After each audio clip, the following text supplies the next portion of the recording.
시편 같이 한번 보시겠습니다. 시편 148편입니다.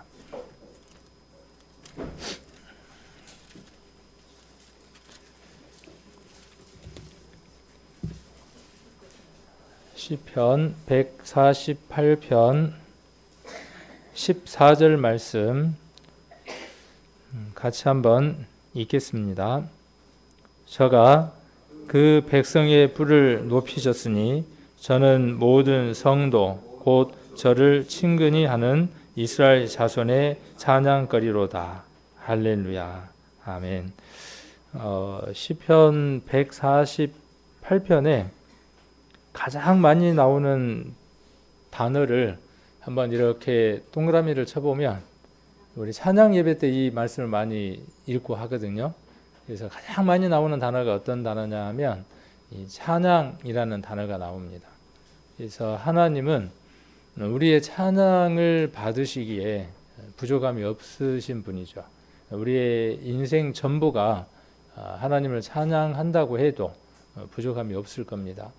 이스라엘이 하나님을 찬양하는 내용이죠. 그리고 모든 피조물들이 하나님께 찬양한다는 내용들을 가지고 이렇게 쭉 이야기를 하고 있습니다. 그래서 불도, 우박도, 눈도, 안개도, 광풍도, 산과 모든 작은 산, 그 다음에 과목과 모든 백향목, 짐승, 그 다음에 모든 가축, 기는 것, 나는 새, 세상의 왕들, 모든 백성, 방백과 모든 사사, 청년, 남자, 처녀, 노인, 아이들. 자, 다. 그러니까 요거는 누구도 빠짐없이 그 말이죠. 이 하나님이 창조하신 모든 피조물들, 호흡이 있는 사람이든 또 무호흡을 가진 어떤 것이든 그 모든 것들이 누구를 찬양하라 이렇게 되어 있냐 하면 13절에 보시면 무엇을 찬양하는 겁니까? 여호와의 이름을 찬양하는 거죠. 우리 여호와의 이름의 내용이 무엇이든가요? 여호와라고 하는 그 이름의 내용 속에 담겨져 있는 게 무엇이든가요? 저는 하나님이라고 하는 그 여호와라고 하는 그 이름 속에 담겨져 있는 것들을 들으면서요. 또 하나님이 자기 자신을 이스라엘에게 드러내실 때 여호와다, 나 여호와는 이렇게 말씀하셨던 그 말씀 속에 어마어마한 의미가 담겨져 있음을 후에 알았습니다. 물론 구원 받을 때에 하나님이 하신 것이 어떤 것인지를 알았지만 그 일을 하시기 이전에, 그 일들이 있기 이전에 하나님은 이미 자신의 이름을 그 일을 하실 것이라고 자기의 이름을 그렇게 지으셨다는 것. 그래서 그 생각을 한번 해보면 하나님이 우리를 향하신 사랑이 얼마나 큰지 찬양하고도 남음이 찬양을 충분히 할 만한 분이다라는 생각을 한번 해봅니다. 여호와라는 이름의 뜻이 지난번에 뭐라고 말씀을 드렸습니까? 그래서 예수님이 십자가에 못 박혔을 때에 헬라 말로, 그다음에 로마 말로, 히브리 말로 적혔던 그 세 개의 언어로 적혔던 그 죄패의 첫 글자를 따면 그 첫 글자가 여호와가 된다는 것. 그래서 그 발음이 뭐 다 각각 다르기는 하지만 야훼라고 이렇게 야훼 야훼 이렇게 발음할 수 있는 히브리어를 갖고 있다라고 말씀을 드렸습니다. 그러니까 이름 속에 이미 무엇이 들어 있는 겁니까? 이름 속에가, 그분의 이름 속에가 우리에게 죄의 문제를 해결해 주시고 사망의 종노릇한 데서 해방하시고 죄의 문제를 완전히 해결하시기 위해 인간의 모습으로 오셔서 그의 거룩한 손에 못이 박혀 주실 것을 미리 기록해 놓으신 그 이름, 이것이야말로 얼마나 큰 것인가. 세상 어디에도 이런 것은 없습니다. 이 성경 속에만 우리가 알고 있는 이 진리 속에만 이 내용들이 분명하게 들어 있습니다. 그래서 그냥 찬양을 하는 게 아니라 13절에 기록되어 있는 것처럼 여호와의 이름을 찬양하는 겁니다. 영접하는 자, 그렇게 되어 있죠. 영접하는 자, 곧 뭐라고 되어 있습니까? 영접하는 자 이퀄, 곧 그랬습니다. 어떤 게 영접하는 거라고 그랬습니까? 예수 그리스도의 이름을 믿는 것이죠.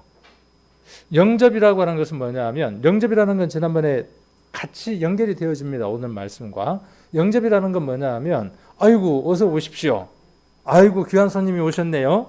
지금부터 오셔서 그냥 따뜻하게 이렇게 밥도 잡수시고 국도 드시고 발도 씻어드리고 뭐 이런 걸로 우리가 영접이라는 단어를 오해하곤 했지만, 이 영접이라는 단어의 의미는 무엇이라고 말씀을 드렸냐면 그분이 떠나지 않도록 내가 그분을 굳게 붙드는 것이라고 말씀을 드렸습니다.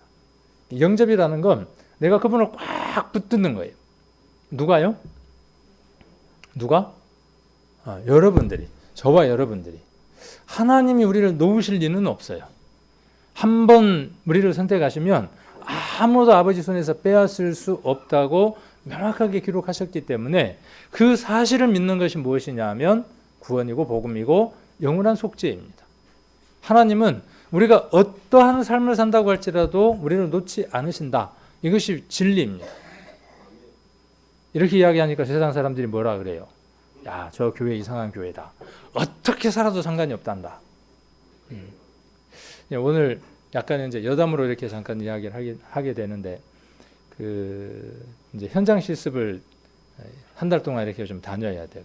그래서 아침 9시에 가서 6시 되면 이렇게 이제 끝나서 오는데, 오늘 이렇게 중요한 일이 있음에도 불구하고 오늘도 빠질 수 없어서 다녀왔어요.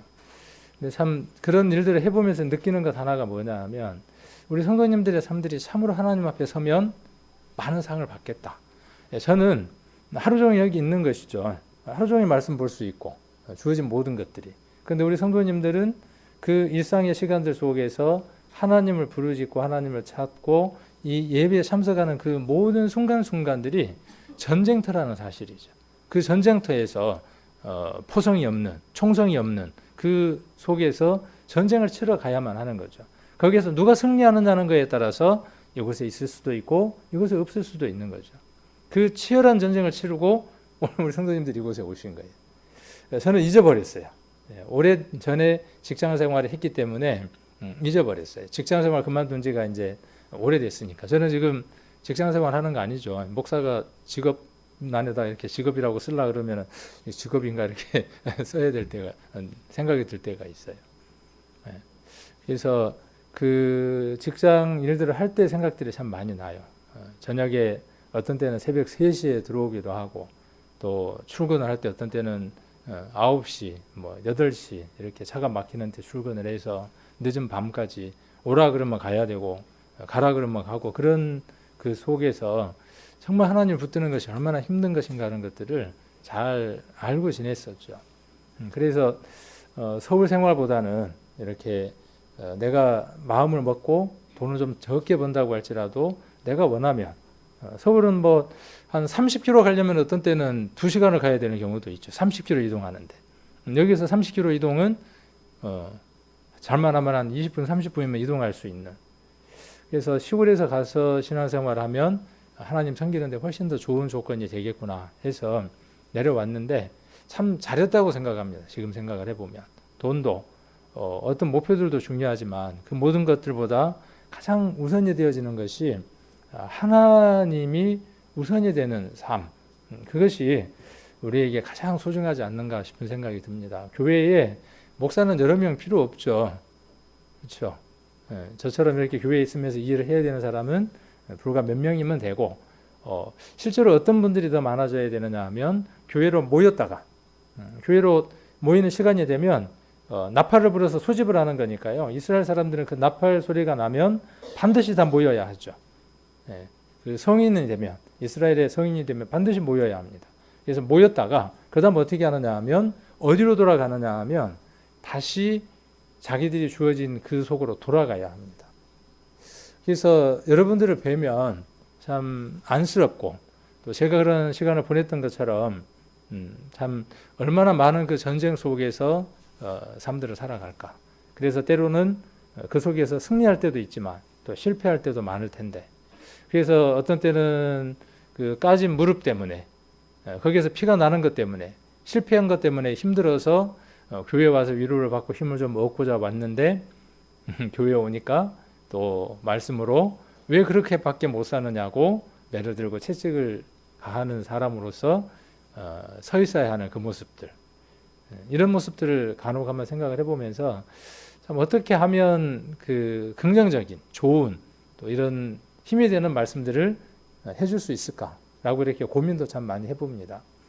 그러나 막상 이렇게 성경들을 쭉 또 읽어보면 저에게 이 말씀들이 잘했다, 또 잘하고 있다, 이렇게 칭찬하고 또 거기에 머물러 있을 수 있도록 말씀이 제게 들려오는 것이 아니라 여전히 아직도 하나님을 더 가까이 하고 있지 못하고 버려야 할 것들이 많고 하나님 앞에 바르게 서야 할 것들이 많음을 보여주니 또 보여주시니 또 그렇게 우리 성도님들과 이렇게 나눌 수밖에 없는 것 같습니다. 그래서 혹 우리 성도님들 심령 안에 저 목사가 저 양반이 혹 나를 두고 내가 제대로 살지 못하니까 나를 두고 올 때마다 나한테 눈을 마주치고 그렇게 이야기를 하는가 보다, 이렇게 오해는 하지 않으셨으면 좋겠어요. 물론 때로는 그럴 때도 있을 겁니다. 누구를 두고 이야기할 때도 있을 겁니다. 그러나 그것이 감정이 있어서 그가 하나님 안에서 무너지기를 원하는 마음이 아니라 더 굳건하게 서고 더 하나님 안에서 열심히 살아가게 하려고 하는 또 그런 마음들 안에서 또 이런 말씀들을 나누게 되는 것 같습니다. 그래서 여호와의 이름을 그 찬양하는 사람들의 모습들은 분명히 다른 삶들을 살아갑니다. 자, 14절 한번 보시면 저가 그 백성의 뿔을 높이셨으니, 저는 이제 누굽니까? 성경을 읽을 때 이 인칭대명사 있잖아요. 인칭대명사를 그냥 넘어가면 말씀을 제대로 이해를 할 수 없고 중요한 것을 잡을 수가 없습니다. 제가 오늘 이 구절을 주제로 삼았습니다. 우리가 생활 집회라고 하는 이름으로 이번에 3일과 4일 저녁에 이렇게 함께 말씀을 나누게 됩니다. 생활 집회.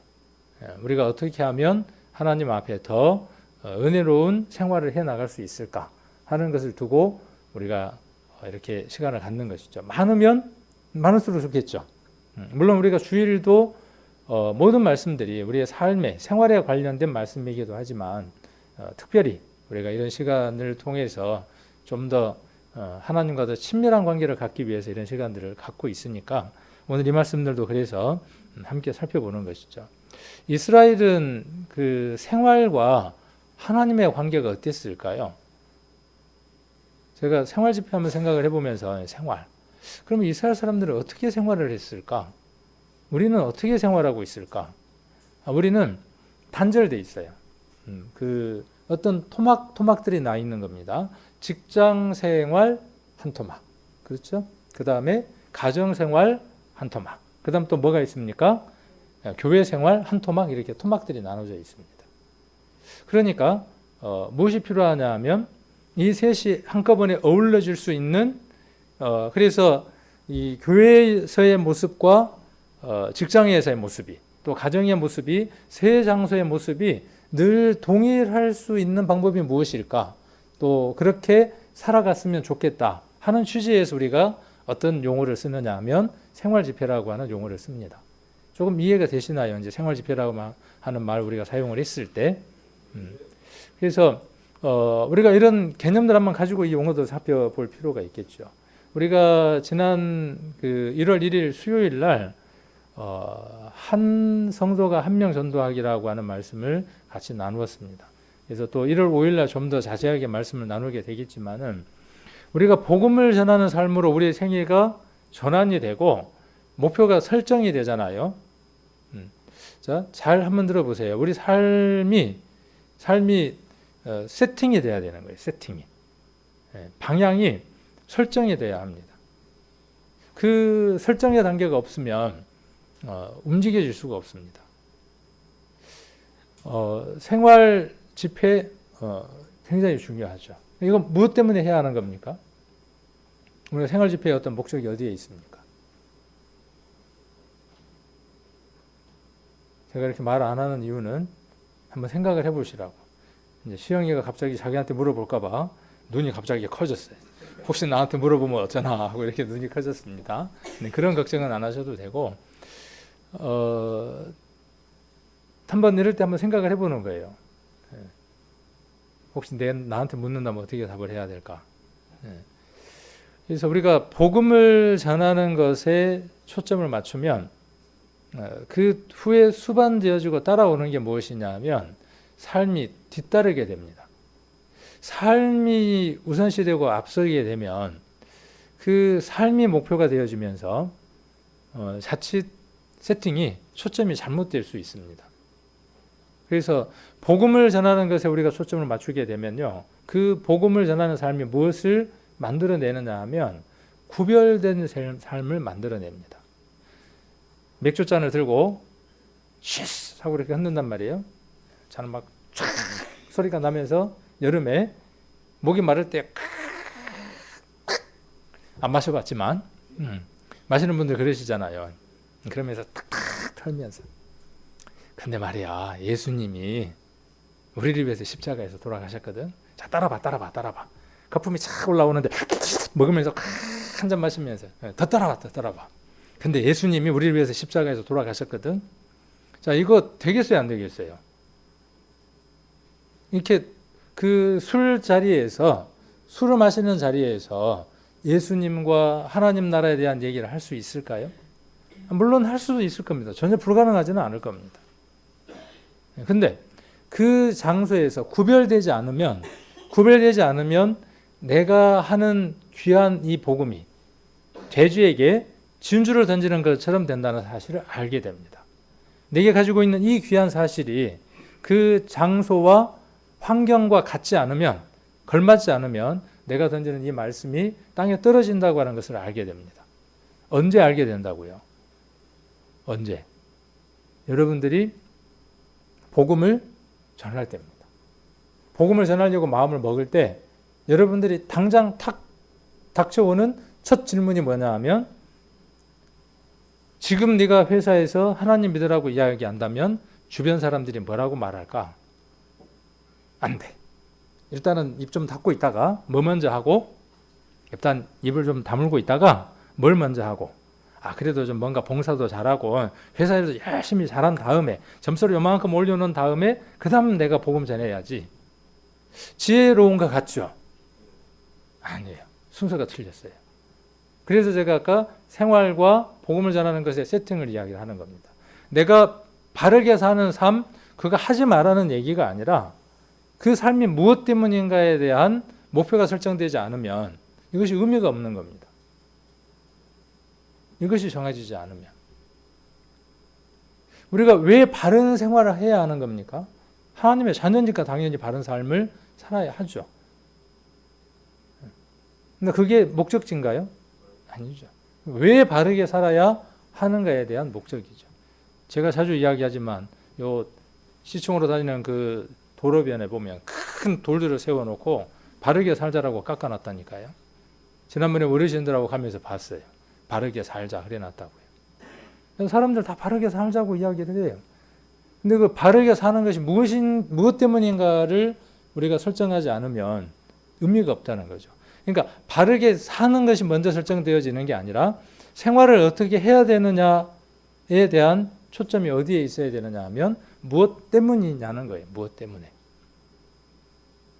우리가 누구이기 때문에라고 하는 그 자기 정체성, 자기 가치관, 이것이 분명하게 세워지지 않으면, 다시 한번 반복되지만 신념, 내가 어떤 신념을 갖고 있는가에 대한 것들이 정리되지 않으면 이 삶들은 뒤따라올 수가 없는 겁니다. 삶은 무엇이 뒤따라오게 하느냐 하면 그 신념이, 목표가 세팅이 되면 그때 따라오는 겁니다. 그래서 14절 한번 보시면, 저가 그 백성의 뿔을 높이셨어요. 저는 누구냐 하면 아까 인신되면서 이야기하다가 저가 누굽니까? 하나님. 그렇죠? 이제 하나님. 그 다음에 그 백성의 뿔, 그 백성은 누굽니까? 우리 성경상에 있는 그 문자, 역사적인 것만 이야기를 해보는 겁니다. 먼저 이스라엘을 얘기하는 것이죠. 뿔은 뭘까요? 그러려면 우리가 성경 전반적인 것 속에서 뿔이 어떤 때 나왔는가를 우리가 이해를 할 필요가 있겠죠. 성경을 공부하는 방법이 이렇게 봐나가는 겁니다. 그래서 연관된 성경을 찾아보고 정리하고 하는 것이죠. 그래서 시간이 없으니까 한번 정리를 해보면, 이 백성의 뿔이라고 하는 것은 뭐냐 하면 승리를 선언하는 모습입니다. 이스라엘의 백성이 대적으로부터 승리를 얻었을 때, 또 전쟁을 치르거나 할 때 이 뿔을 높이거나 불거나 만지거나 여러 가지 일들을 했던 것들을 우리는 구약 성경을 통해서 한번 살펴볼 수 있습니다. 그 뿔을 높인다는 의미는 어떤 뜻이냐 하면 이스라엘 백성이 승리한다는 의미예요. 그 승리를 누가 갖게 한다는 거예요? 저가, 하나님이 갖게 하신다 그 말입니다. 우리가 복음을 전하는 데 있어서 그 복음의 주체 승리는 누구냐 하면 하나님이 하시는 거예요. 근데 우리가 나서지 않으면은요. 나서지 않으면 안 되는 거예요. 자, 그 다음 저는 그랬어요. 또 저는 누굽니까? 저는 여호와죠. 모든 백성 누굽니까? 네, 아까 앞에 나왔던 그 백성인 거죠. 모든 백성 곧 그랬으니까 이 말은 아까 어떤 말하고 똑같죠? 영접하는 자, 곧 그 이름을 믿는 자에게는 그 이름을 믿는 것과 영접하는 건 어떤 거다? 이퀄 같은 거다. 영접과 그 이름을 믿는 것은 같은 것이다.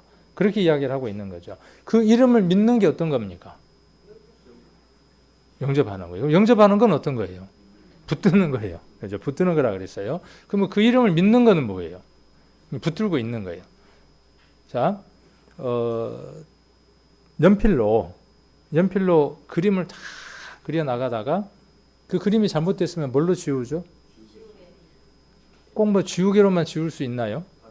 뭐 그림 그리는 사람들은 뭘로 지웁니까? 식빵 같은 걸로 지우죠. 이 식빵에 대한 예화들도 있잖아요. 어떤 그 그림을 그리는 가난한 사람이 매번 싼 식빵만 사가니까 그 빵집 주인이 불쌍히 여기고 아주 비싼 식빵을 줬어. 그러니까 우리가 이렇습니다. 배려도 물어보고 해야 됩니다. 물어보고 해야 돼요. 넘겨짚고 하면 안 되고, 배려도 어떠냐 하면 항상 어떻게 해야 되느냐 하면 그 사람이 원하는지 원치 않는지를 알아야 돼요. 그렇게 하지 않고 하면 어떻게 되느냐 하면 나중에 큰일을 치를 수 있어요. 그래서 식빵을 아주 고급 식빵을 선물로 했어요. 이 사람이 그리는 그림이 무엇이었느냐 하면 시 전체를 이렇게 밑그림을 그리는 그 연필로 그리는 그림을 그리는 거예요. 다 완성 단계에 다 갔어요. 며칠을 밤을 새면서 그 밑그림을 그려서 완성 단계에 들어갔는데 약간 수정해야 될 게 있어서 뭐가 필요했냐 하면 식빵이 필요한 거예요. 그래서 지우려고 그날도 초라한 모습으로 거기에 올인했으니까 그 식빵을 사러 갔는데 그 식빵 주인이 어때요? 너무나 많은 배려를 했어. 그래서 뭘 사가지고 갔어요? 뭘 줬어요? 공짜로? 빵 중에 유분이 많이 섞인 빵을 줬어요. 가져가서 씌웠습니다. 어떻게 됐을까요? 그림이 엉망이 되는 거예요. 기름칠이 돼서 그 그림을 다 버리는 거예요. 그 사람이 어쩌면 일생에 모든 것을 걸어서 그렸던 그 그림이 그 지우개 뭐 때문에요? 아까 그 식빵 하나 때문에 문제가 생기는 거예요. 식빵이라고 하는 게 우리들에게는 뭐예요? 먹는 겁니다. 식빵이라는 이름이 저와 여러분에게는 그 식빵은 뭐냐면 먹는 거예요. 근데 그 사람에게 이름은요. 식빵이라고 하는 이름은요. 지우개예요. 지우는 도구예요. 예수 그리스도 여호와라고 하는 그 이름의 의미가 무엇인지 세상 사람들은 알지 못합니다. 혹 알더라도 어떻습니까? 다릅니다. 어떻게 그들은 알고 있습니까? 저 밖에 있는 사람들은 예수님이라고 하는 그 이름을, 여호와라고 하는 이름을 어떻게 알고 있습니까? 도깨비 방망이. 금 나와라 뚝딱. 우리 아들 대학 가게 해주라 뚝딱. 별반 다를 바 없어요. 몸이 아파서 막 삭신이 쑤셔. 하나님 뭐라고 말씀하세요? 너 겨울이 되면 나뭇잎 하나를 떨어뜨리기 위해서 나무가 어떻게 하는지를 봤느냐? 하나님 그렇게 말씀하실 거예요. 잎 하나를 떨어뜨리기 위해서 나무는 어떻게 해요? 그 나무에 있는 모든 수분을 싹 말립니다. 생존하기 위해서예요. 그리고 어떻게 합니까? 그 잎 하나를 떨어뜨립니다. 그래야 그 나무가 봄이 오면 다시 물을 끄집어 올려서 거기에서 새 가지를 맺어 올릴 수 있어요. 우리도 마찬가지입니다. 우리가 이 삶이 끝나지 않으면 새로운 삶을 시작할 수 없는 거예요. 그런데 어떻게 하기를 원하는 거죠? 9988-233 99세까지 팔팔하게 살다가 2-3일만 앓다가 콕 죽자. 오늘 현장 실습을 갔는데 그 관장님이 그러시더라고요. 지금 2020년에 태어나는 세대들은 기대 수명이 140세까지 살 것이라고 기대 수명을 추측한다네요. 징그럽죠. 140세까지 살 거래요. 그러면서 하는 말이 뭐라 그러냐면 이쪽 부설기 고장 나면 다른 걸로 갈아 끼우고 이거저거 갈아 끼워서 140까지 사는 그런 세상이 앞으로 올 거다. 잘하면 200세까지도 살 거다. 좋겠지요. 그러더라고요. 좋을까요? 아니에요. 우리는 예수라고 하는, 예수님이라고 하는 이름과 여호와라고 하는 이름을 성경 속에서 바르게 알고 있는 사람들입니다. 식빵의 용도 중에 그 식빵의 용도가 다른 사람들이 알지 못하는 특별한 그 용도를 안 사람들입니다. 예수님이라고 하는 그 쓰임의 용도가 뭡니까? 이름이라는 말은 뭐냐면요. 이름이라는 말을 사전에서 찾아보면 그것의 쓰임의 용도예요. 이름이라는 것은 그것이 어떻게 쓰이는가를 함축시켜 놓은 게 이름이에요. 휴대폰 이름이죠. 요 강대상 이름입니다. 이것이 하는 일을 함축시켜 놓은 거예요. 그러면 예수님, 여호와 뭡니까? 함축시켜 놓은 거예요. 우리는 예수님을 어떻게 믿습니까? 완전한 하나님. 인간의 모습으로 오신 완전한 인간. 우리처럼 고통도 느끼는 분. 그분이 행했던 모든 이적들은 하나님만 하실 수 있는 일. 그러나 그분이 우리를 위해서 십자가에서 피 흘리고 우리의 모든 죄를 사하셨다는 사실을 믿는 것. 예수라고 하는 이름의 뜻이 뭐냐 하면 자기 백성의 죄를 구원할 자다 하는 이름을 갖고 있잖아요. 그럼 여호와라는 이름의 뜻도 마찬가지잖아요. 이게 뭐냐 하면 예수님을 믿는 거예요. 하나님을 믿는 거예요. 이게 뭐예요? 영접하는 거예요. 이게 같다고요. 같은 내용이라고요. 오늘 이게 실습을 하는 사람들 중에 이쪽 금호교회인가 있다가 이제 뭔 일로 이제 그 일을 그만두고 하여튼 뭐 함께 이렇게 이제 공부하는 분이 있는데 이제 그래서 여러 사람 모이다 보면은 뭐 이런 거 저런 거 다 이야기해야 되잖아요. 저는 그런 게 이제 싫은데 뭐 나이가 몇이냐 묻고 우리나라 사람들은 만나면 왜 나이가 몇이냐고 물어요. 나이가 뭐 그렇게 중요한데 유아래를 따져야 되니까 따져갖고 뭐 할 건데 어디 사냐고 또 물어. 어디 사면 또 뭐하게 갈 때 버스 다 같이 타고 가려고 그러나 어쨌든 싹 묻는데 뭐 그렇게 이제 이야기 안 하고 싶어. 거기 가서는 뭐 하고 싶으냐면 그 얘기만 하고 싶은 거죠. 그것만 우리가 알고 싶은 거예요. 근데 이리저리 이야기하다 보니까 이제 뭐 어쨌든 그 사역을 하고 있고 또 어느 교회냐고 묻게 되고 그래서 여기 교회다. 그러니까 교회가 어디 있냐? 그래서 여기 궁정사우나 뒤에 있는 생명교회다. 그랬더니 그분이 뭐라 그러냐면은 자기가 그 교회 안다는 거예요. 근데 그 교회 안다 그러는데 그 안다는 표정이 딱 보면 알잖아요. 안다는 표정이 빵긋 웃으면서 알아요. 그러면 뭐예요?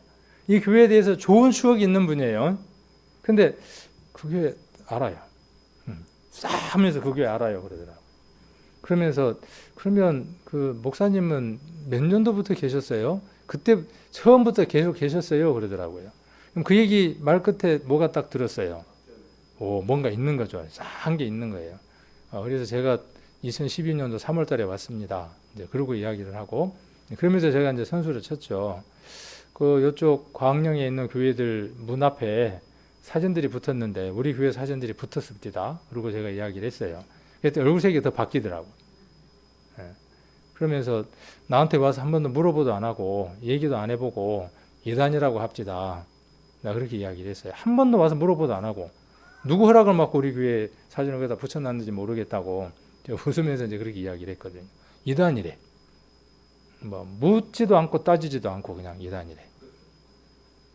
잘 하는 건가요? 하나님이 정말 계시다면 그분들이 이 성경 속에 나와 있는 하나님을 온전하게 믿는다면 보험도 아니고 묻지도 않고 따지지도 않고 들어준다고 하는 그것처럼 묻지도 않고 따지지도 않고 일단 이단이래.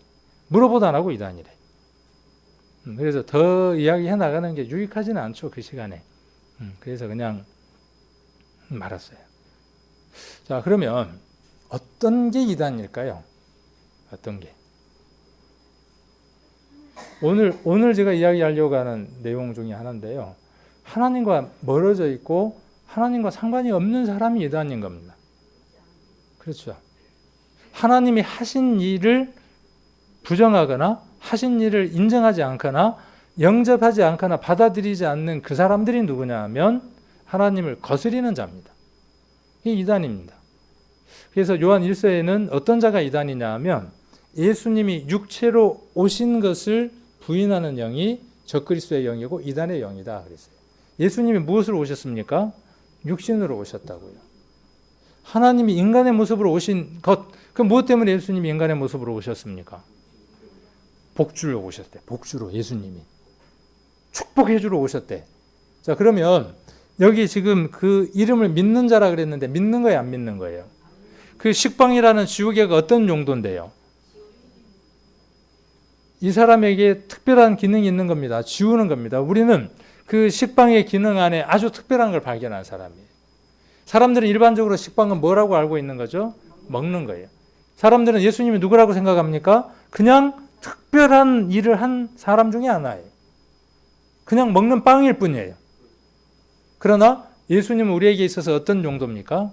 우리의 모든 것을, 과거와 우리에게 있는 모든 것들을 깨끗하게 지워버리는 아주 특별한 지우개입니다. 그런데 그들에게는요? 그들에게는 그 기능이 없다고요. 오로지 예수님은 어떤 분이에요? 배불려주는 분이에요. 육신의 문제를 해결해 주는 분이에요. 자, 그 사람이 누굽니까? 요한 1서의 정의대로라면 그게 이단이에요. 그게 이단입니다. 교회가 크니까 거기가 정통입니까? 교회가 오래됐으니까 거기가 정통입니까? 아닙니다. 왜 제가 이 말씀을 드리느냐 하면 이 긍지와 자부심이 여러분에게 없으면요, 담대하게 복음을 전할 수 없습니다. 말할 수 없습니다. 여러분이 갖고 있는 이 지우개, 아주 특별한 지우개입니다. 여러분이 알고 계시는 그 하나님이라고 하는, 여호와라고 하는 이름과 예수님이라고 하는 이 이름의 뜻을 사람들이 다 알 것 같습니까? 여러분들이 믿는 것처럼 이렇게 믿을 것 같습니까? 아니다고요. 절대로 그렇지 않다고요. 많은 교회들이 영원한 속죄에 대해서 이야기하고 죄사함에 대해서 이야기하고 과거, 현재, 미래에 대한 죄가 사함받았다고 지금 외칩니다. 많은 교회들이 외칩니다. 유학도 갔다 오고 많이 배워서 외칩니다. 그러나 여전히 무엇을 알려주지 못합니까? 하나님이 무엇을 계획하셨는지, 예수님이 왜 인간의 모습으로 오셨는지를 자기와 상관없이 안다고요. 그렇게 믿고 있다고요.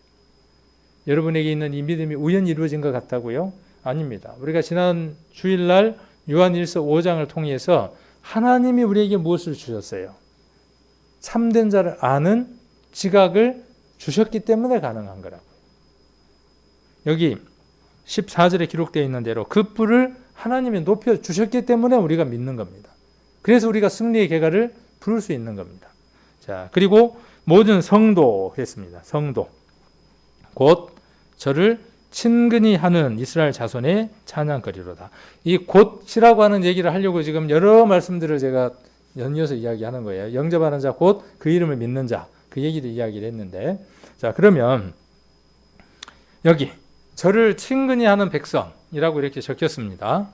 네, 저를 친근히 하는 백성이라고 하는 말이 적혔는데, 자, 여기 이제 다른 번역에 보니까 그분께서 또한 자신의 백성의 뿔, 곧 자신의 모든 성도의 찬양을 높이시나니 자신에게 가까이 있는 백성, 이스라엘 자손의 찬양을 높이신다 그랬어요. 요 성경을 왜 제가 이렇게 지금 찾아서 보려고 하느냐 하면, 저를 친근히 하는 백성이 누구예요? 자, 저를 친근히 하는 백성 이퀄 곧 누굽니까? 이스라엘이에요. 그렇죠? 이스라엘이에요. 자, 이들이 누구의 백성이에요? 하나님의 백성이에요. 자, 이들이 곧 누구예요? 여기 이들이 곧 누구냐 하면, 요 얘기하려고 지금 오늘 얘기가 굉장히 길었어요.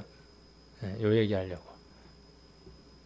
자, 신약에만 성도라는 말이 나와 있는 게 아니라 구약에 보면 성도라는 말이 아주 많이 기록이 되어 있습니다. 그러면 구약에 나와 있는 그 성도의 개념과 신약에 나와 있는 성도의 개념이 다르냐? 아니다고요. 같은 개념이라고. 성도는 제가 어떤 말이라고 개념을 한번 쉽게 정리를 해드렸죠?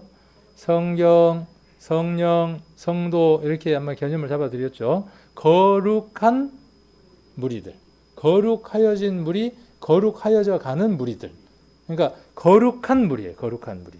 또 영어로는 뭐라 그랬죠 우리가? 에클레시아. 따로 세상으로부터 구별해낸 무리, 교회 그런 뜻을 갖고 있죠. 우리가 성도라는 이 말은요 참으로 하나님 앞에 아름다운 단어입니다. 그래서 우리 하나님을 믿고 먼저 세상을 떠난 분들, 세상을 떠난 게 아니라 하나님 품으로 가신 거죠. 하나님 품으로 간 그분들에게, 형제 자매들에게 묘에 보면 무엇이라고 적죠? 성도 땡땡땡. 물론 이제 교회에서 직임이 집사였으면 집사 땡땡땡 이렇게 이제 적기도 하죠. 근데 그 이름에 앞서서 어떤 이름이 정말 귀한 이름이냐면요, 이 성도라고 하는 이름이 귀한 이름이라는 것이죠. 형제 자매라고 하는 그 말을 통칭해서 우리가 뭐라고 이야기할 수 있죠? 성도라고 이야기하는 거죠. 성도 김종근. 어느 성도 우리가 이렇게 이야기를 하는 거죠. 그러면 성도라는 말은 길게 풀면 어떤 말이라고요?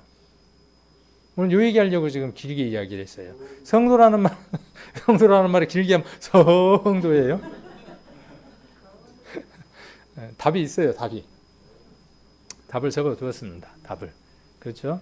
성도라는 말은 개념적인 정리로는 거룩하여진 무리, 그리고 거룩함을 향해서 가는 무리라는 한자적인 종합적인 어떤 그런 의미를 갖고 있지만, 지금 우리가 시편에 나와 있는 성도라고 하는 의미는 어떻게 여기에서 지금 설명을 하고 있냐 하면, 하나님을 친근히 하는 백성, 그 백성을 구약에서 무엇이라고 이야기를 했습니까? 성도라고 이야기를 했다고요. 오늘 이야기하려고 하는 주된 요지는 어디에 있느냐 하면, 저와 여러분은 성도입니다. 아멘.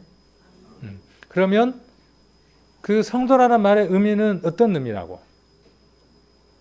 이게 중요한 거예요. 성도라는 말의 의미는 뭐라고요? 그렇죠. 요 얘기를 하려고 하는 거예요. 하나님을 친근히 하는 사람이어야 한다 그 말이에요. 하나님을 친근히 하는 사람이 어떤 사람이라고요? 성도라고. 똑같은 개념이에요. 내가 거룩하니 너희도 거룩하라 그 말의 의미는 뭐냐 하면, 세상에는 어디다 대고 문질러도 깨끗해질 수 있는 어떤 것들이 없어. 잿물로 씻어도, 그렇죠? 수단비누를 써도 어때요? 우리가 깨끗해질 수가 없어. 그런데 어떻게 하면 깨끗해지더라는 거죠? 하나님에게 한번 살짝 문지르고만 오면 어떻게 돼요? 막 냄새가 진동을 해. 하나님하고 한번 이렇게 스치기만 하면 어떻게 돼요? 하나님하고 눈 한번 이렇게 마주치고 나면, 하나님 얼굴 한번 쳐다보고 나면 어떻게 돼요? 다른 사람이 쳐다보면 나자빠지니까 어떻게 해요? 수건으로 가렸어야 돼. 그랬죠? 하나님을 친근히 한 사람들의 모습이에요. 자, 그걸 통해서 하나님의 계심을, 역사하심을 드러냈었죠. 그런 것처럼 우리가 오늘 이 말씀들을 통해서 하나 함께 나누고자 하는 주된 요지는 어디에 있느냐 하면, 저와 여러분이 누구를 매일 만나야 한다는 것입니까?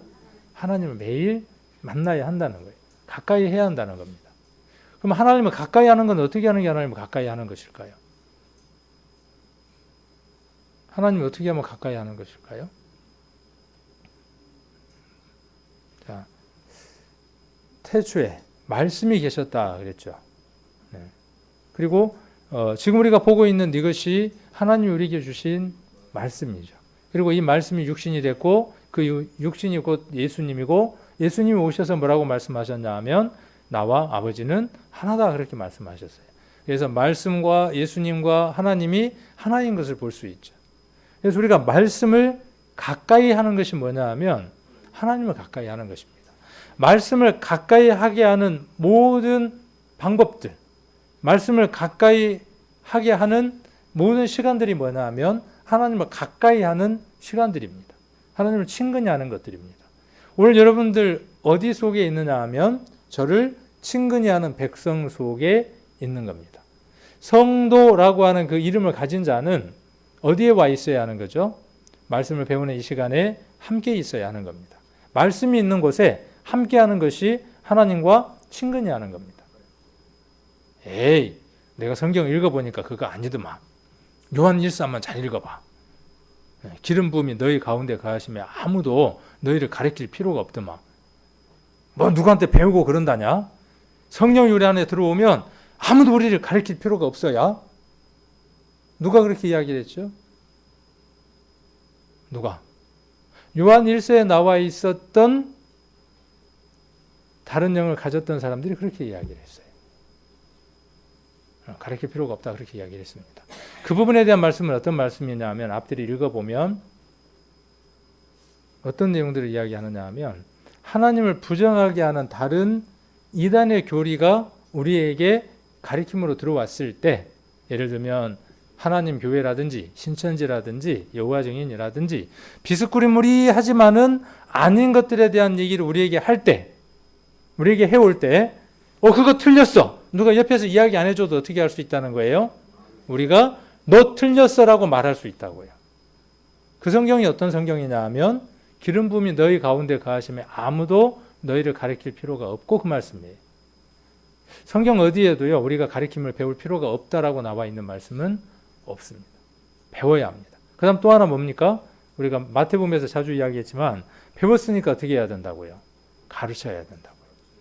제자를 삼아야 한다고요. 바르게 배워야 하고 바르게 가르쳐야 합니다. 배운 적이 없으니까 배울 필요가 없다고 이야기를 하는 겁니다. 배운 적이 없으니까 실천하는 것이 없습니다. 그리고 본이 되는 게 없으니까 따라오는 사람이 없습니다. 이건 뭔가 왜곡되어 있는 것이죠.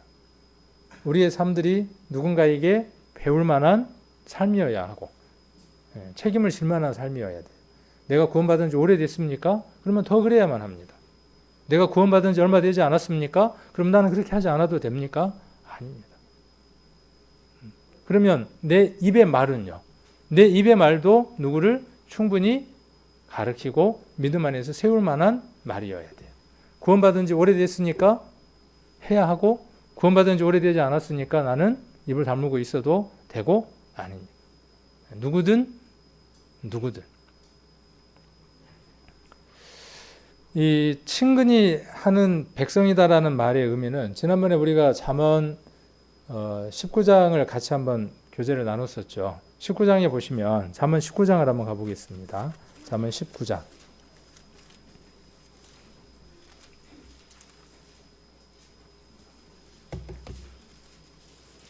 19장 21절입니다.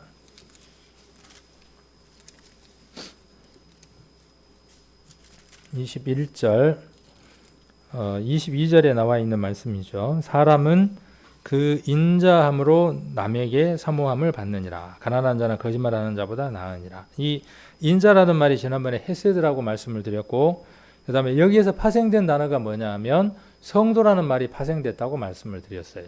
하나님은 어떤 분이냐 하면 자비와 인자가 넘치시는 분이죠. 우리를 긍휼히 여겨서 우리를 구원하신 분이에요. 그것을 헤세드, 자비, 은혜라고 그렇게 말씀을 드렸습니다.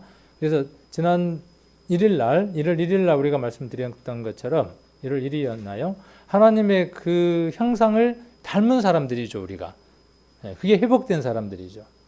그래서 하나님처럼 구원받지 못한 사람을 바라보면 내 모든 것을 다 내어주고 그 사람의 영혼과 바꿀 만한 마음을 가진 사람들이 하나님을 닮은 사람이에요. 그것을 여기 그 인자함으로라고 표현을 했습니다. 하나님에게 있는 그 인자함이 사람에게 있는 겁니다. 사람은 그 인자함으로라고 하는 말을 오늘 우리가 이야기하는 말로 바꾸려고 하면 성도입니다. 성도는 어떤 사람이냐 하면 하나님의 그 거룩하심이 이루어지도록 내 자신을 다른 사람들을 위해서 내어놓을 수 있는 사람입니다. 이 사람이 어떤 사람이냐 하면 성도입니다. 이 사람이 어떤 사람이냐 하면 인자한 사람입니다. 여러분 마음 안에 그런 마음이 있나요? 불쌍한 마음 있나요? 세상 사람들을 바라보면 불쌍한 마음. 내가 구원받은 그것이 상대적으로 내 안에 크게 느껴지기 위해서 아유 참 불쌍한 놈 그겁니까? 나는 구원받아서 천국 갈 수 있는데 불쌍한 것들. 그래서 우리 안에 인자함입니까? 아닙니다.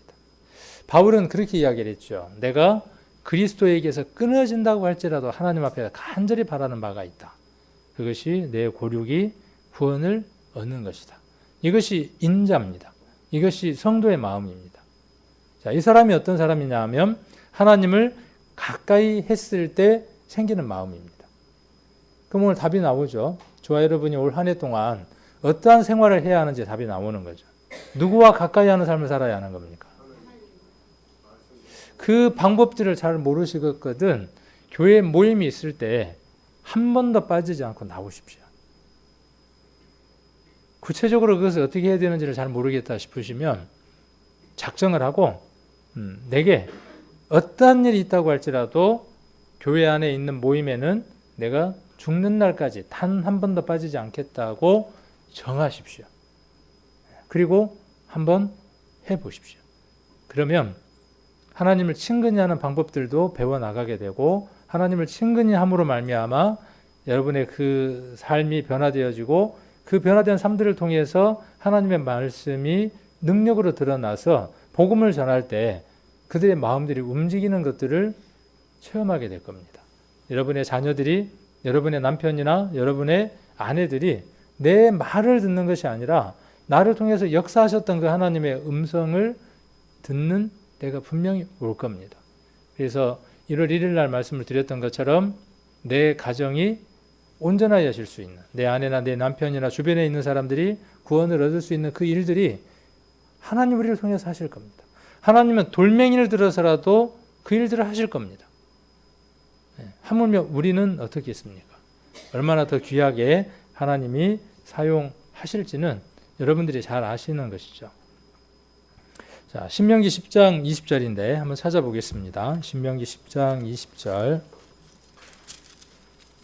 그래서 말씀을 쭉 정리를 한번 해보면 이제 될 것 같습니다. 10장 20절. 자, 19절부터 제가 한번 읽겠습니다. 너희는 나그네를 사랑하라. 전에 너희도 애굽 땅에서 나그네 되었음이니라. 구약에서는 문자 이대로의 내용이겠지만 신명기 10장 19절입니다. 자, 이전에 이스라엘이 나그네였죠. 그런데 이제 하나님을 섬기는 본 백성이 됐습니다. 그러니까 나그네를 보고 어떻게 하라고요? 사랑하라는 겁니다. 이 말씀을 지금 우리 시대에 구원받은 사람들에게 적용한다면 우리가 이전에 이방인이었어요. 나그네된 자들이었어요. 그런데 이제 그의 나라가 됐고 그의 권속이 됐고 그의 소유된 백성이 됐습니다. 그러니 이제 누구를 불쌍히 여기라는 거죠? 저 세상에 있는 사람들을 불쌍히 여기라는 겁니다. 20절 내 하나님 여호와를 경외하여 그를 섬기며, 이 경외라는 말 지난번에도 한번 말씀을 해드렸죠. 경외는 뭐냐 하면 믿음과 행함이 일치돼서 드러날 때입니다. 아브라함이 이삭을 드렸을 때 이제야 네가 나를 경외하는 줄 알았다. 이삭을 드렸을 때입니다. 드리려고 쇼했을 때가 아니라 아브라함 마음 안에서 이미 어떻게 했습니까? 이삭은 죽은 자예요. 죽은 자. 그리고 실제로 어떻게 했습니까? 칼을 들여서 죽였어요. 그 행함이 있을 때 이제서야 네가 나를 경외하는 줄 알았다. 주님, 내일 주일이고 내일 또 토요일이라고 하는데 생활 집회라고 하는데 제가 뭔 일 있어도 꼭 나가랍니다. 제가 그렇게 믿습니다. 나가게 해주실 것을 제가 믿습니다. 이렇게 믿었어요. 근데 내일 그 시간이 되다 보니까 다른 좋은 약속들이 더 많이 생겼어요. 그래서 그 약속을 패스했어요. 자, 그러면 그 경외예요, 경외가 아니에요? 경외 아니에요. 그 경외가 아닌 겁니다. 주일날 아침에 가장 이 모범적인 모습은 무엇이냐 하면 교회 일찍 오는 겁니다. 일찍 오셔서 어떻게 하는 게 좋을까요? 한번 우리가 생각을 해보게요. 어떻게 하는 게 좋을까요? 일찍 오셔서 조금 일찍 올라오셔서 앞자리로 오셔서, 그렇죠? 앞자리로 오셔서 조용하게 기도하고, 물론 이제 찬양대가 또 찬양대 연습을 하기도 하겠지만 그보다 조금 더 일찍 오시면 더 좋겠죠. 또 하셔도 괜찮죠. 연습을 할 때 앞에 성경 주제의 말씀도 있고 또 주보회가 그날 설교 말씀들이 있으니까 그 말씀들 한번 읽고 그 말씀을 선포할 설교자를 위해서 기도하고 그 말씀을 들을 내 마음밭을 위해서 하나님 내 마음이 옥토가 되게 해주세요 하는 그 기도하는 마음으로 이 예배 자리에 앉아 있으셔야 되겠죠. 물론 일주일 만에 아니면 또 며칠 만에 만나니까 반가우니까 이런저런 사람도 할 수 있죠. 자연스러운 겁니다. 그러나 우리는 자연스러운 삶을 추구하는 사람들이 아니라 하나님이 원하는 삶, 아름다운 것들을 하나님을 친근히 하는 삶들을 하나님이 원하시는 거니까. 지금 생활 집회니까 이야기를 하는 겁니다. 교회 생활이 그렇다는 것을 이야기를 하는 겁니다. 그래서 오셔서 앉아서 우리가 조용히 또 묵상을 하고 또 오면 오랜만이야 막 이렇게 하는 것보다는 어떻게 하는 게 좋을까요? 조용히 목례를 하고. 우리 화장실에 가면 참 그렇잖아요. 우리 남자들 볼일 보고 있는데 오랜만이야 그러고 손을 내밀면 이거 손을 내밀어서 악수를 할 수도 없고 그럴 때는 어떻게 해야 돼요? 가볍게 이렇게 목례만 해야 되는데 그 장소와 상황에 따라서 인사도 달라져야 하는 것이죠. 교회 와서도 어때요? 여기서도 좀 그런 모습이어야 되겠죠. 그래서 40분이 되면 우리가 찬양대가 찬양을 하고 사회자가 나와서 또 예배들이 이렇게 진행이 되어 나가죠. 그리고 말씀이 선포되면 그 말씀과 내가 하나가 되어져서 말씀을 받아들이죠. 듣다 보니까 날 두고 하는 말인 것 같아. 참 왜 저렇게 꼭 이야기를 해야만 될까? 그럴 때 어떤 생각을 해야 되겠어요? 내 마음이 지금 가시덤불이고 내 마음이 지금 돌잡아시고 내 마음이 뭔가 문제가 있구나. 내 마음이 문제구나. 자, 그것이 말씀을 바르게 받는 것이겠죠. 그리고 이제 끝나고 나면 또 어떻게 해야 될까요? 또 주어지는 시간이 있으면 오후에 여러 프로그램들이 있을 때도 같이 동참하는 것이죠. 주 1 하루, 주의 일이에요. 주의 일, 주의 날이에요. 그날이. 모두 주의 날이지만 그날만큼은 어떻게 하는 거죠? 모든 걸 올스톱하고 어떻게 하는 겁니까? 함께 있는 겁니다. 함께 하는 겁니다. 함께. 그 날이 주의 날입니다. 자, 바쁘면 가셔야죠. 뭐 일이 있는데. 그때는 내가 어떤 일로 간다라고 또 이야기를 하시면 되죠. 제가 자주 드리는 것은 뭐냐면요. 습관적인 거예요. 그리고 그거에 대해서 아무런 자각을 하지 못하는 거예요. 내가 이 교회 공동체 속에서 내가 그렇게 하는 것이 바람직한 것이고 바른 것인데 그것이 바른 것이라고 느끼지 못하고 감각 없이 사는 것에 대해서 말씀드리고자 하는 것이죠. 제가 오늘 좀 늦게 왔거든요. 엄청 불편하더라고요. 우리 집사람하고 저하고 같이 왔는데 엄청 불편한 거예요. 왜 그럴까요? 왜 불편했을까요? 늦게 와서. 그렇죠. 해야 할 일이 있는데 내 몫이 있는 거잖아요. 그 몫을 누가 하니까요? 제가 해야 될 몫을 다른 사람이 그만큼을 더 해야 돼요. 짐을 그만큼 더 져야 돼요. 그러면 어떤 게 당연한 거냐 하면 죄송합니다. 그 일을 대신하신 분들에게 고맙습니다. 이게 당연한 거죠. 그리고 사전에 또 뭐가 돼야 돼요? 이런 일로 제가 이렇게 좀 피치 못하는 일이 있는데 좀 대신해달라고 해야 되겠죠. 그래야 맞는 것이죠. 근데 그게 매일 반복되면 어떻게 돼요? 그건 이제 습관적인 거예요. 그건 아닌 거죠. 자, 이게 뭐냐 하면 경외예요. 이게 경외입니다. 이런 사람이 어떤 사람이에요? 하나님을 친근히 하는 사람입니다. 그렇지 않는 사람은요. 하나님을 무시하는 사람입니다. 교회 목사를 무시하는 겁니까? 아닙니다. 교회를 무시하는 겁니까? 아닙니다. 누구를 무시하는 겁니까? 하나님을 무시하는 사람이 목사가 뭐라고 한다고 듣겠습니까? 뭐라고 하면 어떻게 하겠어요? 하나님도 무시하는데 뭐 목사까지 거야 뭐 아무것도 아니죠. 잽도 아니죠 뭐. 그러니까 방법이 없는 거예요. 거기에는 방법이 없는 겁니다. 그러면 제가 이 자리에서 할 수 있는 건 뭐냐면 목사 말 잘 들으세요. 안 들으면 큰일 납니다. 일반교회는 그렇게 합니다. 그렇게 또 믿어요. 또 잘 섬겨야 되는데 목사를. 그럴 필요 없습니다. 그런다고 해서 제게 해야 될 일을 하지 말라고 말하는 건 아니에요. 저도 이 교회 안에서 한 성도로서 때로는 성도로서의 대접은 받고 싶어요. 그 이하로 대접받고 싶지는 않아요. 목사로서는 아니고. 당연한 거 아니겠습니까? 여러분들이 여러분 사이에서 그렇게 존중받고 싶은 것처럼 저도 최소한 이 교회 안에서 한 성도로서 한 인격체로서 존중받고 싶어요. 그렇게 살아가는 것이 하나님이 원하시는 것이고 하나님을 친근히 하는 겁니다. 그게 다른 게 아니라. 이게 경외하는 겁니다. 자, 그래서 아까 19절에 보시면 그래서 그 이름을 맹세하라 그랬죠. 내 하나님 여호와를 경외하고 그 이름을 섬기고 그에게 친근히 하고 그 이름으로 맹세하라. 맹세라는 말은 뭐예요? 맹세는 어떤 데 맹세를 하는 겁니까? 서약하고 약속을 지키겠다고 확답하는 것이 맹세죠. 여러분들이 그렇게 하셔야 한다고요. 해도 되고 안 해도 되고 하는 게 아니라고요. 여러분들이 그렇게 해야 되는 일은 하나님 앞에 어떻게 해야 되는 일이라고요? 내가 모임이 있을 때 빠지지 않겠습니다 라고 하는 것은 여러분들이 하나님을 친근히 하는 사람으로서 해야 되는 일이라는 것이죠. 자, 크게 삼가 여기도 한번 여호수아서를 한번 같이 한번 찾아보겠습니다. 여호수아서 22장입니다. 말씀들을 쭉 찾아서 같이 한번 읽어보도록 하겠습니다. 22장 5절입니다. 자, 3절부터 제가 한번 읽겠습니다. 오는 날까지 날이 오래도록 너희가 너희 형제를 떠나지 아니하고, 여기 밑줄을 쳐야 될 내용들이 참 많은 것 같아요. 형제를 떠나지 않는 겁니다. 하나님만 떠나지 않으면 되는 게 아니라 하나님을 떠나지 않는 자는 누구도 떠나지 않느냐 하면 형제를 떠나지도 않습니다. 저와 여러분은 이제 혈연 공동체가 아니에요. 가족은 혈연 공동체잖아요. 근데 저와 여러분은 혈연 공동체 맞네요. 누구 피로 맺어졌으니까? 예수님 피로. 그러니까 끊을래야 끊을 수 없는 형제예요, 형제. 이 형제를 떠나는 건 뭐예요? 곧 누구를 떠나는 것과 같아요? 하나님을 떠나는 것 같습니다. 오늘 날까지 날이 오래도록 너희가 너희 형제를 떠나지 아니하고 오직 너희 하나님 여호와의 명하신 그 책임을 지키도다. 여러분들이 져야 할 책임들이 있다고요. 각각.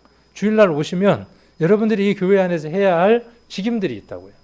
그럴 때 제 일이 목사라고 하는 일이에요. 전도사라고 하는 일이 있고 집사라고 하는 그 책임들이 있는 겁니다. 그 책임들을 안 하면 어떻게 된다고요? 아까 제가 그 이야기를 하다가 말았는데 그 짐이 n분의 1씩 나눠져서 다른 사람에게 간다고요. 자, 그렇게 해서는 안 된다. 4절 이제는 너희 하나님 여호와께서 이미 말씀하신 대로 너희 형제에게 안식을 주셨으니 그런즉 이제 너희는 여호와의 종 모세가 요단 저편에서 너희에게 준 소유지로 가서 너희의 장막으로 돌아가되 크게 삼가 여호와의 종 모세가 너희에게 명한 명령과 율법을 행하여 너희 하나님 여호와를 사랑하고 그 모든 길로 행하며 같이 읽겠습니다. 그 명령을 지켜 그에게 친근히 하고 너희의 마음을 다하며 성품을 다하여 그를 섬길지어다 하고, 이 성품을 다하고 마음을 다한다고 하는 것은 요한복음 4장에 나와 있는 신령과 진정으로 예배드린다고 하는 말씀과 짝이 되어지는 말씀입니다. 자, 그래서 친근히 하고 그랬어요. 누구를 친근히 해야 합니까? 하나님을 친근히 해야 하는 겁니다. 자, 그 다음 또 한번 보겠습니다. 23장입니다. 23장 7절입니다. 23장 7절. 너희 중에 남아있는 이 나라들 중에 너희 중에 남아있는 이 나라들 중에 가지 말라. 그러니까 여러 나라가 있는데 그 나라들 중에 가지 말라 그 말입니다. 그 신들의 이름을 부르지 말라. 그것을 가르쳐 맹세하지 말라. 또 그것을 섬겨서 그것에게 절하지 말라. 여기 그 신들의 이름을 부른다 그랬어요. 이름을 부른다라는 말의 의미는 뭐예요? 거기에다가 용도를 부여한다는 의미죠. 여기에 강대상하고 이름을 붙였다는 건 뭐예요? 이것에 대한 용도를 여기에다가 부여했다라는 말이 이름을 부른다는 얘기입니다. 그것이 내게 복 줄 수 있다라고 의미를 부여해서 이름을 부르는 겁니다. 저와 여러분은 누구의 이름을 불러야만 합니까? 하나님, 예수 그리스도의 이름만 불러야 하는 거죠. 자, 그리고 8절 오직 너희 하나님 여호와를 친근히 하기를 오늘날까지 행한 것 같이 하라. 오늘까지 여호와 이름을 친근히 했어요. 그럼 내일도 어떻게 해야 될까요? 여전히. 그 말입니다. 9절 대저 여호와께서 강한 나라들을 너희 앞에서 쫓아내셨으므로 오늘날까지 너희를 당한 자가 하나도 없었느니라. 10절 너희 중 한 사람이 1000명을 쫓으리니 이는 너희 하나님 여호와 그가 너희에게 말씀하신 것 같이 너희를 위하여 싸우심이라. 11절 12절 같이 한번 읽겠습니다. 그러므로 스스로 조심하여 너희 하나님 여호와를 사랑하라. 너희가 만일 퇴보하여 너희 중에 빠져 남아있는 이 민족들을 친근히 하여 더불어 혼인하여 피차 왕래하면 13절에 됐습니다. 그 3절이 결과가 되는 거죠. 그렇지 않으면요. 하나님을 친근히 하면 어떻게 돼요? 하나님이 원하시는 것들을 우리가 받고 살아가는 것이죠. 하나님이 원하시는 것이 무엇일까요? 이 세상에 속하지 않는 하나님의 나라의 영원한 것들을 우리가 누리며 살아가는 거죠. 그래서 스스로 조심하여 너희 하나님 여호와를 사랑하라. 사랑하십니까? 아가서에 내가 너를 사랑함으로 병이 났다. 예수님 우리에게 하시는 말씀, 우리 예전에 아가서 배울 때 그렇게 배웠습니까? 아니죠. 누가 해야 되는 말이었습니까? 술라미가 솔로몬에게 간절히 해야 되는 말이죠. 하나님 우리를 사랑하셨다, 당연한 거예요. 그런데 이제 우리가 어떻게 해야 합니까? 내가 당신을, 예수님을, 하나님을 사랑함으로 내가 병이 났습니다. 이렇게 고백하고 그 사랑이 이루어지기를 간절히 소망해야 하는 것이 저와 여러분의 일들인 것이죠. 자, 그런데 12절에 만일 퇴보해요. 어떤 게 퇴보입니까? 믿음에서 퇴보는 뭐가 퇴보입니까? 답이 여기 있어요. 믿음에서 퇴보는 뭐가 퇴보입니까? 자, 이 민족들을 친근히 하는 거예요. 하나님 말고 다른 것을 친근히 하는 게 뭐예요? 퇴보한 겁니다. 이것을 우리가 요한계시록에서는 처음 사랑을 버렸다 그랬어요. 우리가 하나님을 버릴 수도 없고 하나님 우리를 버리시지도 않죠. 그런데 우리가 간혹 두 개를 지켜들고 있을 때가 있죠. 그러면서 우리는 무엇이라고 이야기하느냐 하면 내가 하나님의 사랑을 깨달았으니까, 구원받았으니까 천국은 갈 수 있어. 양손에 쥐고, 양손에 쥐고. 그리고 입에다 하나 또 물려주면 입에다가도 물고, 그리고 또 하나를 더 주면 애기들처럼 그것마저도 받고 싶어서 하나 내려놓으면 될 텐데 내려놓지 않고 울죠. 우리 그런 일화들을 많이 들어봤잖아요. 우리들에게 무엇만 들려져 있으면 될까요? 무엇만. 그래도 우리는 어떠냐 하면 그래도 우리가 예수님 잘 믿고 세상까지 있으면 좋잖아. 그럼 하나님 일하기에 참 좋잖아. 우리 교회 봐봐. 다 가난하고 힘들고 살고, 그러니까 우리 교회 모양도 한번 봐봐. 이렇잖아. 우리 교회 가운데 잘 사는 사람이 있으면 얼마나 좋겠어. 이렇게들 이야기를 합니다. 그럴듯할 것 같지만 그렇지 않습니다. 그래서 퇴보는 어떤 거냐면요, 하나님으로부터 멀어지는 것이 퇴보입니다. 그리고 여기 보니까 친근히에서 혼인까지 했죠. 그랬더니 그들이 올무가 되고 채찍이 되어서 아름다운 땅에서 멸절을 당했다라고 13절에 이야기를 하고 있습니다. 자, 아까 우리가 읽었던 말씀이죠. 퇴보하면. 그리고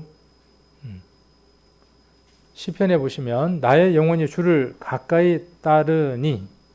자, 여기 먼저는 뭐가 따라야 하겠어요? 시편 63편 8절에 기록되어 있는 대로, 자, 내 영혼이, 영과 혼이에요. 하나님께 가까이 하고 하나님 가까이 따라야 하는 것이, 무엇이 가까이 따라야 하느냐 하면 내 영과 혼이에요. 그러면 무엇이 따라가죠? 몸이 따라가는 거예요. 몸이.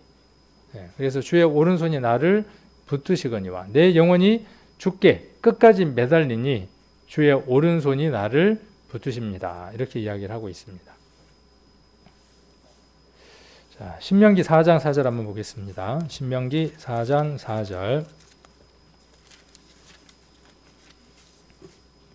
신명기 4장 4절입니다. 같이 한번 읽겠습니다. 자, 오직 너희의 하나님 여호와께 부터 떠나지 않은 너희는 오늘까지 다 생존하였느니라.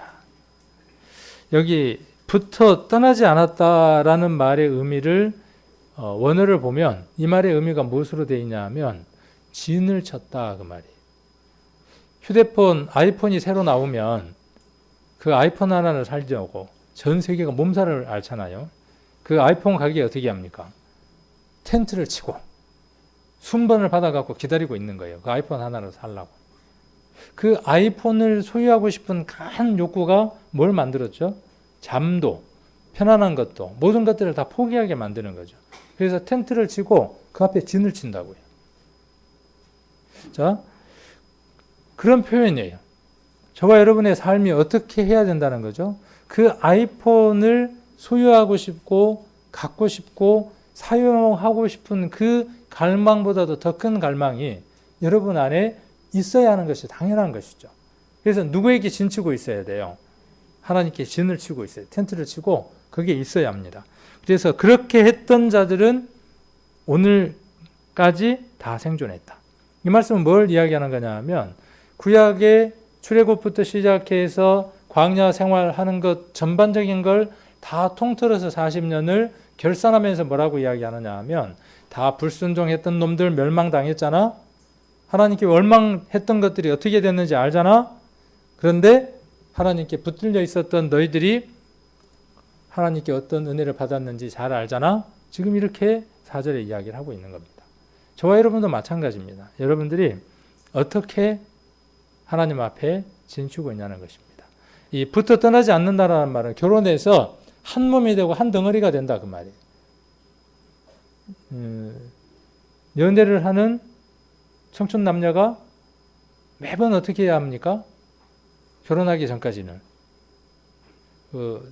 그 땡땡땡을 보니까는 매번 고속도로를 타고 멀리까지 또 가기도 하고 보고 싶어 갖고, 그 다음에 또 데려다주고 오면서 또 어때요? 돌아서면서도 보고 싶어. 그리고 또 다음 날은 막 못 잊어서 또 안달을 하고 그러잖아요. 그런데 그게 언제 이루어져요? 이제 공식적으로 결혼이 이루어지고 나면 더 이상 그 헤어짐이 없는 거죠. 붙어 있는 거죠. 이것이 뭐냐 하면 이 붙어 떠나지 않는 거예요. 하나가 되어지는 거예요. 그래서 이 붙어 떠나지 않는다는 용어는 어떤 거냐 하면 혼인하다, 연합하다, 하나가 된다라는 그런 의미를 담고 있습니다. 자, 잠언 18장을 한번 보겠습니다. 잠언 18장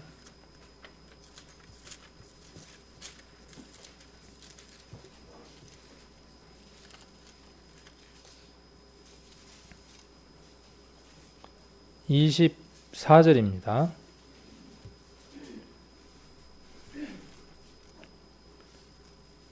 같이 한번 읽겠습니다. 많은 친구를 얻는 자는 해를 당하게 되거니와 어떤 친구는 형제보다 친밀하니라. 이 어떤 친구가 어떤 친구일까요?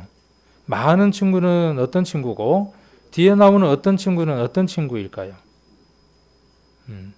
잘 아시죠? 우리가 이제 말씀을 보면 우리도 눈에 들어옵니다. 그래서 이 어떤 친구와 친밀한 겁니다. 친밀. 또 27장도 한번 보겠습니다. 27장 10절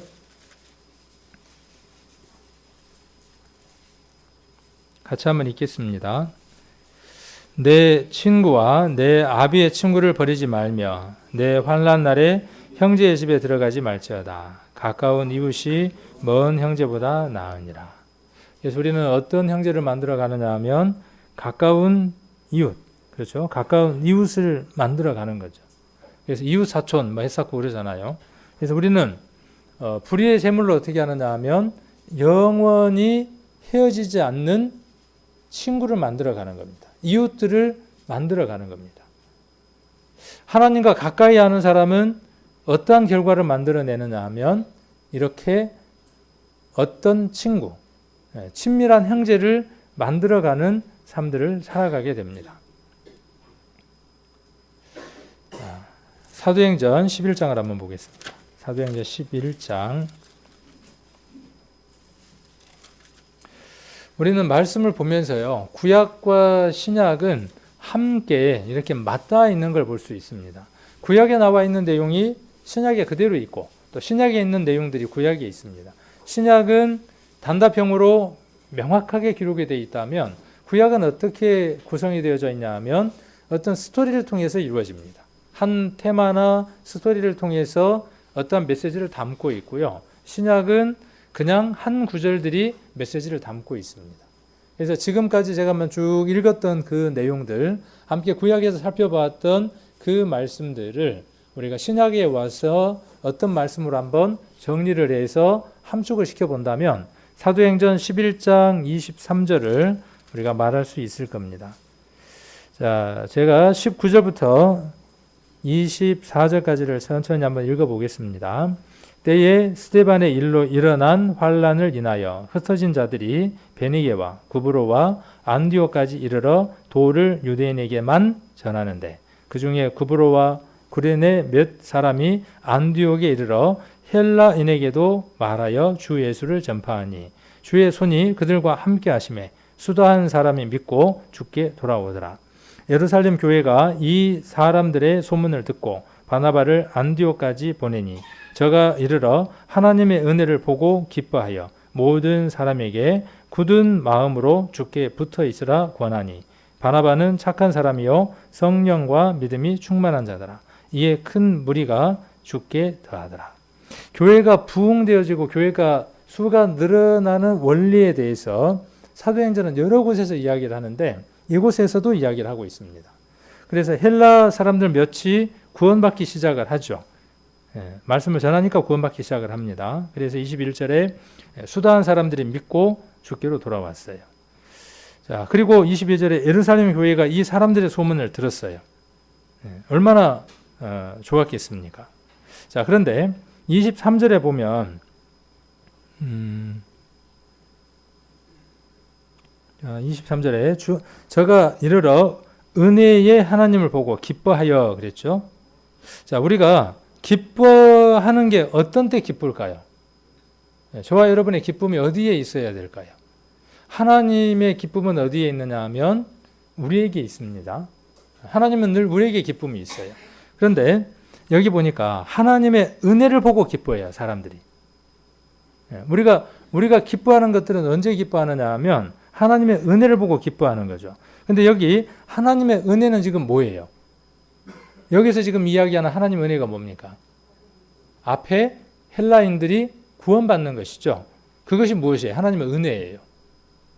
저와 여러분의 기쁨은 무엇이 되어져야 되느냐 하면 하나님이 기뻐하시는 것을 보고 함께 기뻐하는 겁니다. 그 일에 함께 하는 겁니다. 자, 그리고 이제 뭐라고 이야기를 합니까? 은혜를 보고 기뻐하여 모든 사람에게. 이 모든 사람은 누굴까요? 구원함을 받은 모든 사람. 지금 우리들 모두를 이야기하는 거죠. 자, 뭐라고 이야기했습니까? 자, 23절 같이 한번 읽어보겠습니다. 23절만. 저가 이르러 하나님의 은혜를 보고 기뻐하여 모든 사람에게 굳은 마음으로 주께 붙어 있으라 권하니. 구원받은 사람에게 구원받았으니까 이제 알아서 살아 이렇게 이야기했다고요? 아니다고요. 구원받은 모든 사람에게 뭐라고 이야기했다고요? 첫 번째가 뭐예요? 굳은 마음.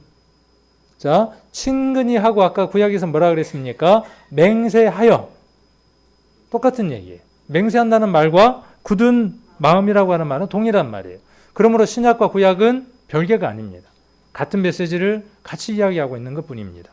그래서 굳은 마음으로 어디에 붙어 있어요? 이렇게 붙어 있으면 어떻게 돼요? 아까 우리가 신명기 4장 4절에 기록되어 있는 것처럼 누구에게 붙어 있었던 사람들은 하나님께 붙어 있었던 사람들은 어떻게 됐다고요? 오늘날까지 생존했다고. 근데 붙어 있지 않았던 자들은 어떻게 됐다고요? 광야에서 다 멸망당했다고. 구약 내용이 그 얘기예요. 그러면 우리는 그 내용을 이미 본 사람들이잖아요. 그 교훈을 얻은 사람들이잖아요. 그럼 어디에 붙어 있어야 될까요? 네. 그리고 이것을 어렵게 생각할 것이 아니라 어디 붙어 있는 거예요? 이곳에 있는. 아까 나와 있는 말씀처럼 형제를 떠나지 않는 겁니다. 이 구원받은 무리 속에 성도라고 하는 하나님을 친근히 하는 백성 가운데에 우리가 굳게 붙어 있는 겁니다. 모임이 있을 때마다, 어떠한 일이 있을 때마다 우리가 함께 붙어 있는 것이 하나님 앞에 가장 잘 사는 시간입니다. 그것이 가장 잘 사는 생활입니다. 저와 여러분이 하나님 앞에 바른 생활, 올바르게 생활하는 그 삶은 어려운 것이 아니라 말씀을 읽는 가운데에 교회에 오고 형제 자매들과 친근히 하고 그러면서 말씀을 배워 나가는 것. 그래서 굳은 마음으로 누구에게 붙어 있는 겁니까? 이제는 주께 붙어 있는 겁니다. 하나님은 나를 굳게 붙으셨고 여러분은 어떻게 하셔야 된다고요? 여러분들도 붙들어야 된다고요. 예준이도 오고 또 하음이도 오고 그러거든요. 우리 어르신들이나 저희들이 어떻게 하나요? 오면 문을 열고 들어오면 아이고 막 이러잖아요. 내 손주 보는 것처럼, 내 자식 보는 것처럼. 근데 막 와가지고 탁 안기더니 여기다 턱을 딱 대고는 지가 여기를 토닥토닥 하는 애들이 있어. 그런 애기들 혹시 안아본 적 있어요? 혹시 안아보셨나요? 기분 나쁘던가요? 어떻던가요? 그럼 어떻게 해요? 꼭 내가 더 안잖아요. 그런 표현이에요. 그런 표현. 꽉 붙드는 겁니다. 누가요? 누가? 근데 안아주려고 그러는데 밀어, 손으로 밀어. 그러면 민망해요, 안 민망해요? 와, 이리 와! 그랬는데 어떻게 오다가 쉥 하고 저리 가. 에? 막 달려오더니 쉥 하고 저리 간단 말이에요. 그러면 어때요? 아, 괜히 민망해. 하나님 우리를 향해서 어때요? 팔을 벌리고 우리를 안으시려고, 매일 안아주시려고 그렇게 간절히 우리를 기다리시잖아요. 그리고 어떻게 하기를 원하시는 거예요? 달려오기를 원하시는 거죠. 그리고 어떻게 하기를 원하시는 거예요? 가갖고 이렇게가 아니라 어때요? 덜썩 안겨서 그 턱을 어디에다 대고요? 거기다 대고 토닥토닥. 토닥토닥은 어떤 때 하죠? 위로할 때, 힘들었을 때. 하나님 우리를 토닥거리기도 하지만 우리가 하나님에게 그렇게 하면 너무 주제 넘는 건가요? 위로가 되잖아요. 그 아이가 뭔지는 모르지만은 뭔지 모르고 하는 거예요. 그런데 어때요? 부모는 때로는 그것 때문에 눈물이 핑 돌 때도 있어요. 우리도 그렇잖아요. 그렇게 안겨올 때. 우리 한 해 그렇게 한번 살아가 보게 해요. 그래서 우리의 신앙이 교회에서는 열심인 것 같고, 직장에 가면 직장에 열심인 게 아니라 하나님의 백성으로서 그 삶을 본되게 살아가고, 가정에서도 그렇고, 그래서 생활이 일치되는 겁니다. 여러분이 있는 모든 그 삶들이 하나님을 친근히 하는, 하나님께 붙어 있는 그런 삶들을 살아가는 우리 성도님들이 되셔서 우리의 삶을 바라보고 세상 사람들이 예수를 믿으려면, 예수님 믿으려면 저렇게 믿어야 돼. 내가 다른 교회는 안 가더라도 저 교회는 꼭 한번 가볼래. 그리고 올 수 있는 그런 삶들을 여러분들이, 저도 그렇게 살기를 원하고 여러분들도 그렇게 살아가시기를 원합니다.